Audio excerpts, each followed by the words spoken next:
Dans cette vidéo, vous allez apprendre les 4 temps du passé. Oui, 4 temps du passé en anglais. So, reste jusqu'à la fin de cette vidéo. Maintenant, commençons avec le proverbe du jour. C'est pour dire, vous ne pouvez pas remonter le temps. So, you can't turn back the clock. You can't turn back the clock. C'est pour dire, vous ne pouvez pas remonter le temps. So, you can't turn back the clock. You can't turn back the clock. Vous ne pouvez pas remonter le temps. Le passé, c'est du passé, hein? You can't turn back the clock. Very good. Maintenant, voyons le premier temps du passé, what we say the simple past. C'est le passé simple, the simple past. C'est pour parler d'une action terminée, what we say finished action. C'est pour une action terminée. Finished action, c'est une action terminée. Finished actions. Very good. Dans le passé, fini, c'est terminé. Dans le passé, vous utilisez le simple past, what we say, le passé simple. C'est quoi la structure? C'est le sujet, le verbe au passé. C'est le sujet puis le verbe au passé. Mais il faut dire, il y a 2 catégories de verbes au passé. Il y a les verbes réguliers et les verbes irréguliers. Si vous voulez maîtriser ces 2 catégories de verbes, abonnez-vous à la chaîne et activez la cloche de notification. Parce que je vais publier des vidéos sur le passé simple. So, restez connectés, guys. Maintenant, voyons des exemples avec le passé simple. I worked yesterday. I worked yesterday. Vous voyez le verbe travail ici? Le passé, vous ajoutez ED, ça devient worked. Et il y a un son T là-dedans. Parce qu'il faut dire au passé, il y a 3 sons pour la terminaison ED. Il y a un son T, un son T, il y a un son D, et il y a un son id. Vous voyez? Ici, vous avez un son T. So, I worked yesterday. C'est pour dire j'ai travaillé hier. Je ne travaille pas maintenant. C'est du passé, c'est terminé. J'ai travaillé. I worked yesterday. Ça, c'est un verbe régulier. Abonnez-vous à la chaîne et activez la cloche de notification, guys. Restez connectés avec nous si vous voulez comprendre le passé simple des verbes. She visited her mother. She visited her mother. Pour dire, elle a rendu visite à sa mère. She visited her mother. She visited her mother. Pour dire, elle a rendu visite à sa mère. Elle a rendu visite à sa mère. She visited her mother. Very good. We watched a movie. We watched. Il y a un son T là-dedans. We watched a movie.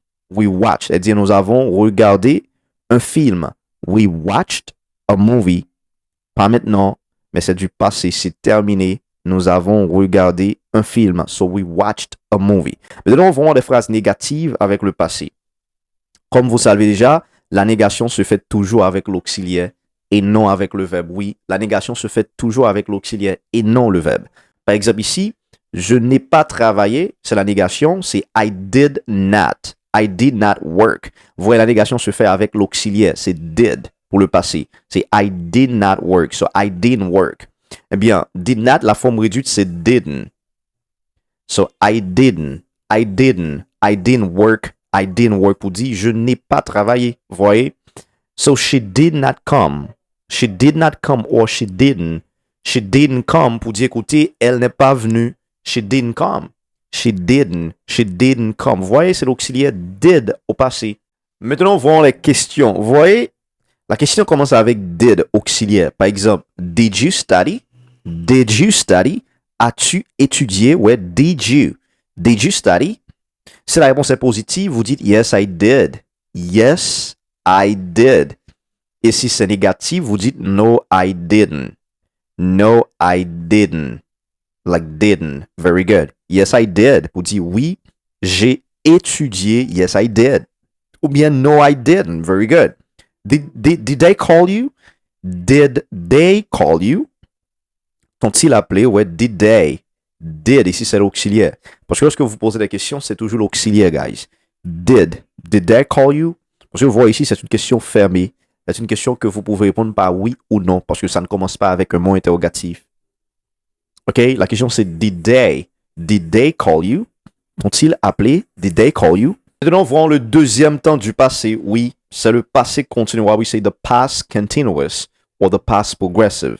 Maintenant, c'est pour parler d'une action qui était en train de se passer dans le passé. Oui, c'est pour parler bien d'une action qui était en cours dans le passé. Ça n'a rien à voir avec le présent. La structure, c'est bien the subject, c'est le sujet, le verbe to be au passé, suivi d'un verbe en ing. Il faut dire que le verbe to be a 2 passés. Nous avons was, nous avons were. Maintenant, la conjugaison, c'est I, he, she, it. Vous avez was. Et puis nous avons you, we, they, were. C'est ça. J'étais, I was. Tu étais, you were. C'est ça la conjugaison, guys. On a les I was, j'étais, I was. Tu étais, you were. Tu étais, you were. Il était, he was. Il était, he was. Elle était, she was. Elle était, she was. Elle était, it was. Ça c'est pour chose ou animal. It was. Nous étions, we were. Nous étions, we were. Vous étiez, you were. Elles étaient, they were. En fait, ça, mesdames et messieurs, c'est le verbe to be au passé. Le verbe to be a deux passés. Was, were. Was, c'est avec la première et la troisième personne du singulier. I was. He, she, it was. Les autres personnes, c'est were. Maintenant, voyons quelques exemples, guys. Bien, I was sleeping. Pour dire bien, je dormais. Je dis, j'étais en train de dormir. Ça c'est du passé. Ça n'a rien à voir avec le présent. I was sleeping. C'est le verbe to be conjugué au passé, suivi d'un verbe en ing. Deuxième exemple. She was cooking. She was cooking. Pour dire, elle était en train de cuisiner. C'est du passé. L'action était en cours dans le passé. Now, she was cooking. Encore, c'est le verbe to be au passé, suivi d'un verbe en ing. They were talking. Vous dites, ils parlaient. Maintenant, ils ne parlent pas. En fait, c'est du passé. Il y avait quelque chose en cours. C'est quoi? They were talking. Ils parlaient. You guys understand, right? Maintenant, voyons des phrases négatives et questions. I was not working. Pour dire, je ne travaillais pas. I was not working. La négation se fait toujours avec l'auxiliaire. C'est quoi l'auxiliaire? C'est be. Vous voyez, au passé, nous avons was. I was not working. Pour dire, je ne travaillais pas. I was not working. I was not working. So, he was not working. Il ne travaillait pas. He was not working. She was not working. Elle ne travaillait pas. La question maintenant, c'est were you studying? Were you studying? Were you studying? Étudiais-tu? Were you? Were you studying? C'est du passé, hein? La question commence avec l'auxiliaire were. Were you? Were you studying? Good job. Dans le troisième temps du passé, c'est le past perfect. Le past perfect, c'est pour parler d'une action faite avant une autre action passée. Oui, c'est une action faite avant une autre action passée. Very good. C'est deux actions passées, rien à voir avec le présent. C'est deux actions passées. L'une a été faite avant l'autre. Very good. La structure, c'est bien, c'est had plus past participle. C'est l'auxiliaire had suivi d'un verbe au participe passé. So now let's go, guys. Voyons quelques exemples. I had finished my work before he arrived. I had finished my work before he arrived. Qu'est-ce que cela veut dire? J'avais fini mon travail avant qu'il arrive. C'est deux actions passées. L'une a été faite avant l'autre.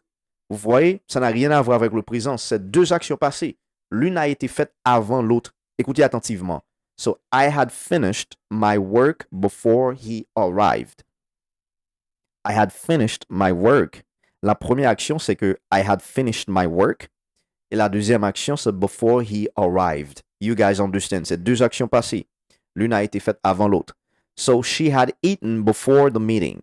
She had eaten before the meeting. C'est pour dire, elle avait mangé avant la réunion. La première action, c'était, elle avait mangé. Hein? Deuxième action, c'est la réunion. You understand? She had eaten before the meeting. You understand, guys? En fait, ça, c'est le past perfect. C'est pour parler d'une action qui a été faite avant une autre action dans le passé. Rien à voir avec le présent. So now, let us see some of the negative sentences, guys. Phrase négative. I had not finished. Je n'avais pas terminé. So, I had not finished. I had not finished. Some people might say, I hadn't finished. Very good. So the question, so had you eaten before you left? So, had you eaten before you left? Avais-tu mangé avant de partir? Okay, so avais-tu mangé avant de partir? So, had you eaten before you left? Very good. Nous voyons le dernier temps, c'est le past perfect progressive. Le dernier temps, c'est le past perfect progressive. C'est pour parler d'une action qui avait commencé dans le passé et continuait avant une autre action dans le passé. C'est une action qui avait commencé dans le passé et continuait avant une autre action du passé. C'est encore le passé, rien à voir avec le présent. Sur la structure, c'est had been suivi d'un verbe en ing. C'est had been suivi d'un verbe en ing. C'est ça la combinaison. C'est have been, c'est had been. La combinaison, c'est had been suivi d'un verbe en ing. So now let us see some of the examples we have here. I had been studying for 2 hours before the exam. So, I had been studying for 2 hours before the exam. Vous dites, écoutez, j'étudiais depuis 2 heures avant l'examen. She had been working all day. She had been working all day. Pour dire, elle travaillait depuis toute la journée. She had been working all day. Vous voyez? Had been suivi d'un verbe en ing. She had been working all day. Very good. Voyons les phrases négatives et questions. So, I hadn't been sleeping well. So, I hadn't, c'est I had not. La forme réduite, c'est hadn't. La forme contractée, c'est hadn't. Very good. So, I hadn't been sleeping well. Pour dire, je ne dormais pas bien. I hadn't been sleeping well. Very good. So, had you been waiting long? C'est une question. So, had you been waiting long? Attendais-tu depuis longtemps? Et had you been waiting long? En fait, tout ça, c'est du passé. C'est pour parler d'une action qui a commencé dans le passé et continuait avant une autre action, toujours dans le passé. C'est ça, the past perfect progressive or the past perfect continuous.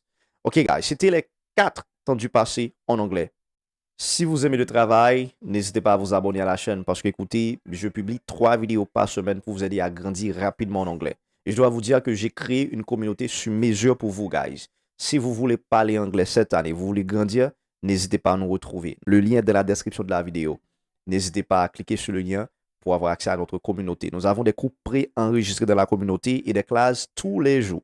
N'hésitez pas à nous retrouver si vous voulez vraiment parler anglais cette année. Je suis votre professeur Colin and I hope to see you in the next video.